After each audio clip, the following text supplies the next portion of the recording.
Em nome do Pai que me criou, em nome do Filho que me resgatou, e em nome do Espírito Santo que me santificou, divina vontade, reina na minha vontade.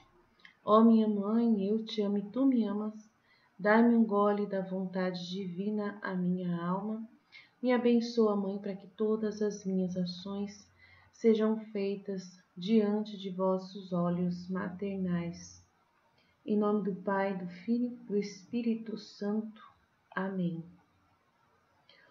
Então, primeiro estudo nosso, a gente é mais uma introdução sobre os escritos da Santa Maria de Ágreda, da Mística Cidade de Deus. Aí, o primeiro tomo é Maria no Mistério da Criação, na pré-história de Jesus.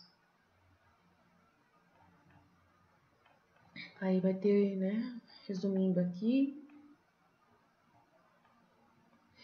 Aí ao leitor fala que a Mística Cidade de Deus foi escrita pela Venerável Maria de Ágreda em castelhano clássico de 1655. A obra mereceu ser contada entre as de maior celebridade no dicionário da Academia de Letras Espanhola.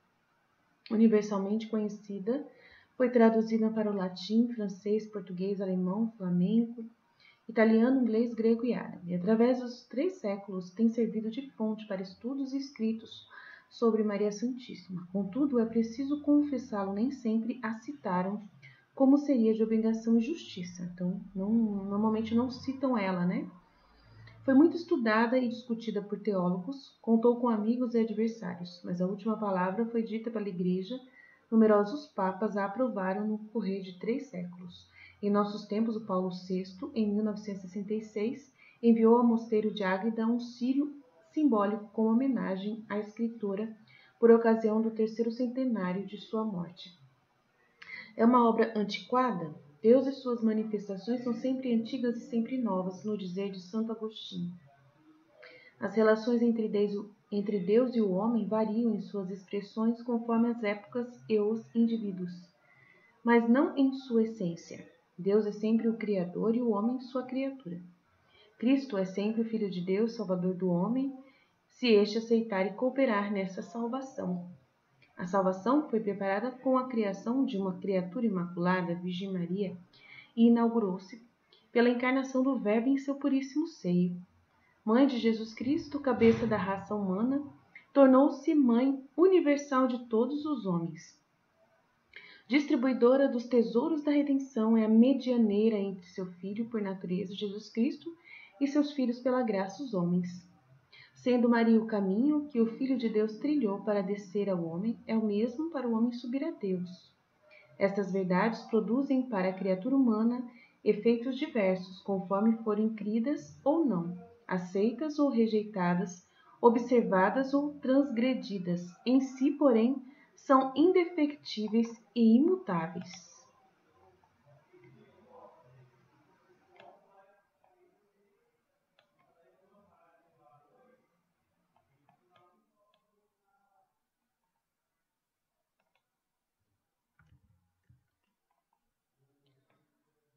Seu estilo, por ser prolixo para a nossa época, apressado e superficial, mas distingue-se pela clareza, tornando-se acessível ainda nas matérias abstratas e difíceis da vida espiritual.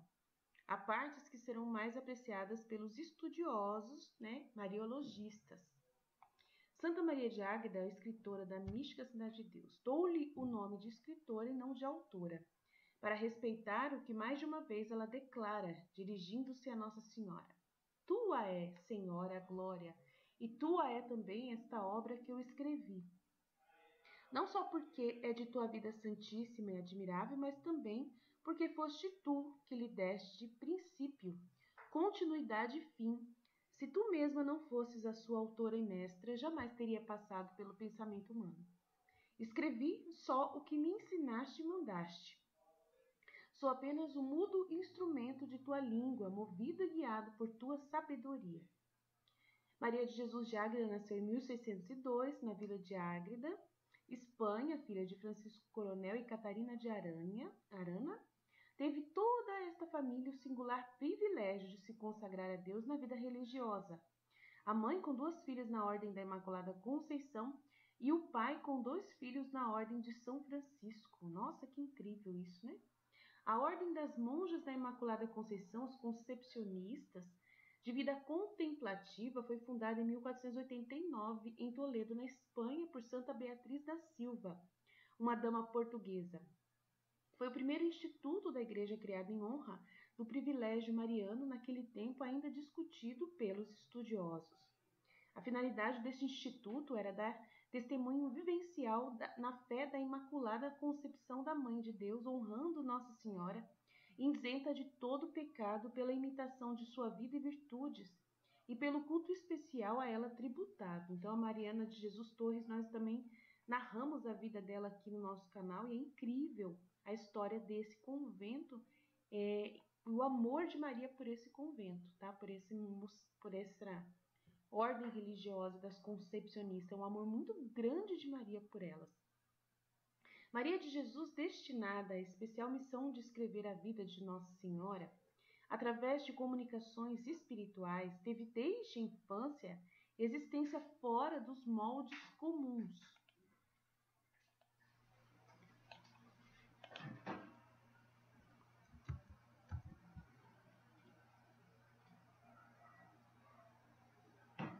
Preencheu sua extraordinária vocação e empregou fielmente os singulares talentos com que foi agraciada. Foi fundadora e abadesa de seu convento, missionária através de seus escritos e do miraculoso dom da bilocação, profunda escritora, mestra espiritual exímia, esclarecida conselheira até em assuntos políticos, havendo mantido correspondência por carta com o rei da Espanha, Felipe IV, por espaço de 20 anos seguidos. Desenvolvia tal atividade na atmosfera de elevada vida espiritual, e suas virtudes cristãs e religiosas foram pela Igreja reconhecidas heróicas. Goza o título de venerável e seu corpo é incorrupto. Está conservado na cripta do Mosteiro de Ágreda. É considerado uma das mais preciosas relíquias da Ordem da Imaculada Conceição e da Espanha, que justamente se orgulham de tão eminente filha, que morreu em 1675.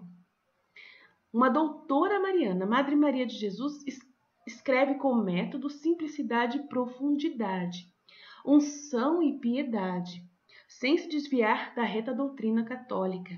Ela vê, escuta, medita, reza e trabalha à luz da Sagrada Escritura.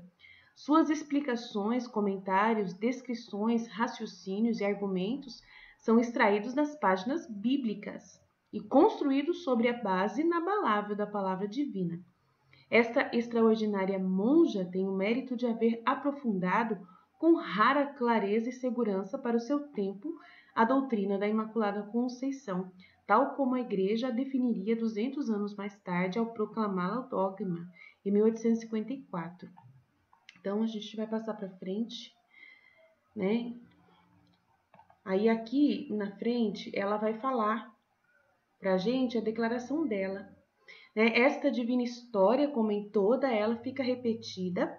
Escrevi por obediência aos meus superiores e confessores que dirigem a minha alma, garantindo-me por esse meio ser vontade de Deus que eu escrevesse, obedecendo a sua Mãe Santíssima, que por muitos anos assim me ordenou, e ainda que a submeti inteiramente à censura e julgamento de meus confessores, sem haver palavra que não hajam visto e conferido comigo, apesar de tudo isso sujeito de novo ao seu melhor parecer, acima de tudo sujeito à emenda e correção da Santa Igreja Católica Romana, a cuja censura e doutrina, como filha sua, protesto-me submissa para crer e seguir somente aquilo que a mesma Santa Igreja, nossa Mãe, aprovar e crer, e para reprovar o que ela reprovar, porque nesta obediência quero viver e morrer. Amém.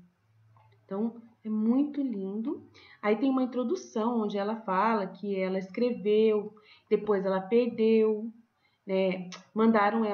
Falaram que mulheres não escreviam, e aí ela queimou tudo que ela já tinha escrito. Ela já tinha escrito uma vez o livro, e ela queimou tudinho. Aí vocês podem acompanhar essa introdução na nossa playlist, tá? Eu não vou ler tudo aqui de novo, né? É só um resuminho rapidíssimo. Aí vamos meditar agora, tá? Então, toda a leitura do livro já está na playlist. Tô terminando já os últimos capítulos, né? E aí a gente vai meditar um pedacinho. São duas visões particulares que o Senhor manifestou à minha alma, outras inteligências e mistérios que me impeliam a afastar-me das coisas terrenas, elevando o meu espírito acima da terra. Capítulo 1, pedacinho do capítulo 1. Louvo-te e exalto, Rei Altíssimo, que por tua dignação e elevada majestade escondeste aos sábios e aos mestres estes altos mistérios e os revelaste a mim, tua escrava menor e mais inútil de tua igreja. Assim, com admiração sereis conhecido por Todo-Poderoso e autor desta obra, tanto quanto mais vil e fraco é o instrumento que utilizas. Então, todas as escritoras místicas que nós estamos acompanhando, todas elas são muito humildes, né? São pessoas muito assim especiais mesmo, mulheres. Isso que é o mais interessante, que Jesus ele vem neste período da igreja escolher mulheres. Por que mulheres? O que Jesus disse para mim? Foi uma coisa que Jesus disse para mim, que ele falou para mim. Agora cada um faz o seu julgamento. Para mim ele disse que a mulher, né, ela tem uma docilidade de ouvir e não acrescentar nada de sua própria autoria, né? Que é a mulher, amando Jesus e sendo esposa de Jesus, ela se comporta como uma verdadeira secretária, uma verdadeira, né, porta-voz, de verdade, do esposo, né? Que toda mulher, ela tem essa coisa, meu esposo disse que eu não posso.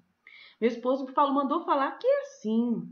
Então, aquela que é obediente, aquela mulher que é boa, esposa, né, boa do marido, ela é assim, não, meu marido não permite que você entre aqui. Eu estou por ordem do meu marido de não fazer isso. Então, sempre foi assim, a mulher desde sempre, aquela mulher correta, ética, moralmente ética, sempre foi assim. E muitas delas não tinham oportunidades, ainda mais nessa época de 1600 e pouco, né? Não tinham oportunidades nenhuma. Então, elas tinham que ser muito obedientes em tudo que elas faziam. Então, claramente, a gente tem que acreditar e que Jesus ele escolheu por isso mesmo. Por causa que elas seriam fiéis, humildes e simples, né, no trato com elas, para que elas pudessem ser fiéis no conteúdo que elas iriam expressar vindo do próprio Deus. E a mulher, ela tem essa coisa mesmo, dela não acrescentar nada de si, né, dela não se achar digna, dela não saber também, por não ter estudo.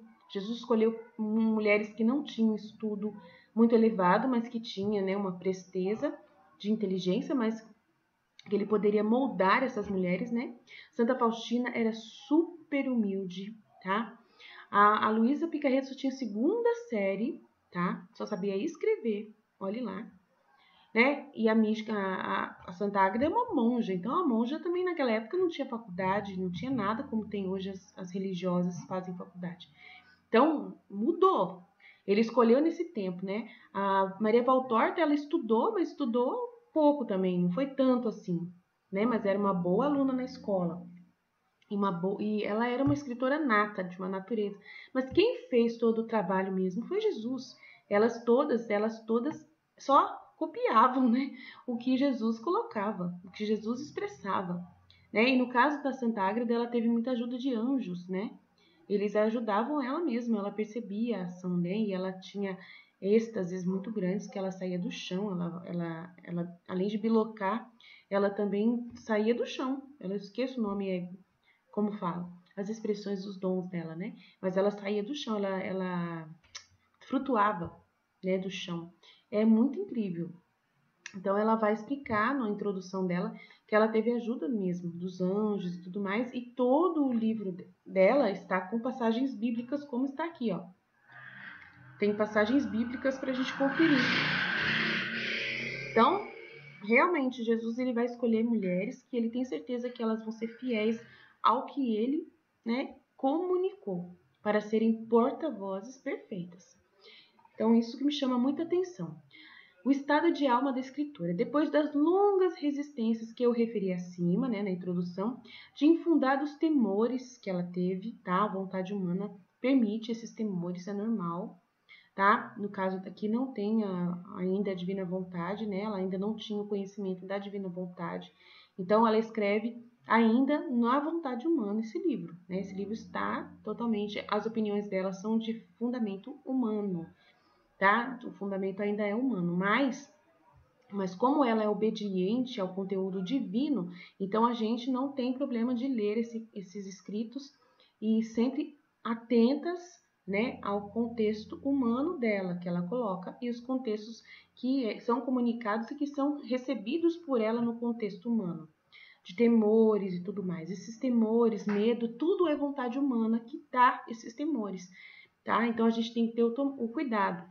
Tem o temor de Deus, que é um dom do Espírito Santo, que ele é um dom também que faz com que a pessoa ela se coloque numa posição onde Deus é sempre maior e ela é sempre pequena. Isso também faz parte, também é virtude.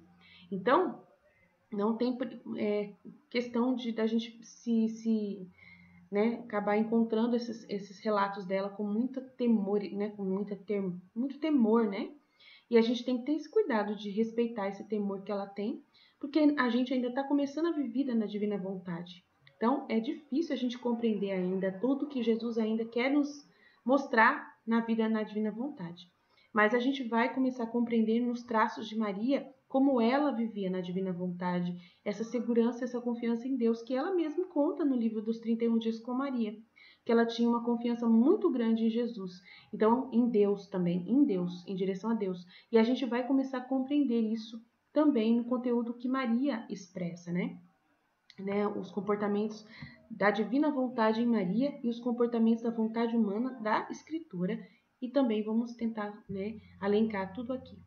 Então, depois das longas resistências da vontade humana, de infundados temores, nesse caso é vontade humana mesmo, e até ataques demoníacos contra ela, e de grandes perplexidades nascidas da minha covardia, por conhecer este mar imenso de maravilhas no qual eu embarco, receiosa de nele me afogar, este Senhor Altíssimo deu-me a sentir uma força do alto, suave, forte, eficaz e doce. Luz que esclarece o entendimento, submete a vontade rebelde. A vontade rebelde é justamente isso. Submete a vontade rebelde, a vontade humana, sossegando e dirigindo e governando e ordenando os sentidos interiores e exteriores, submetendo inteiramente a criatura ao agrado e à vontade do Altíssimo. Então, para viver na divina vontade, ela já está dizendo claramente que ela tem que se submeter. No caso dela, ela é submissão. Ela mesma fala que ela é escrava. Ela mesma reconhece que ela é escrava de Deus. Tá vendo? Escrava, que mostra a santidade que ela tem. A santidade da Santa Ágreda é a santidade da escravidão, da submissão, o de fazer a vontade de Deus.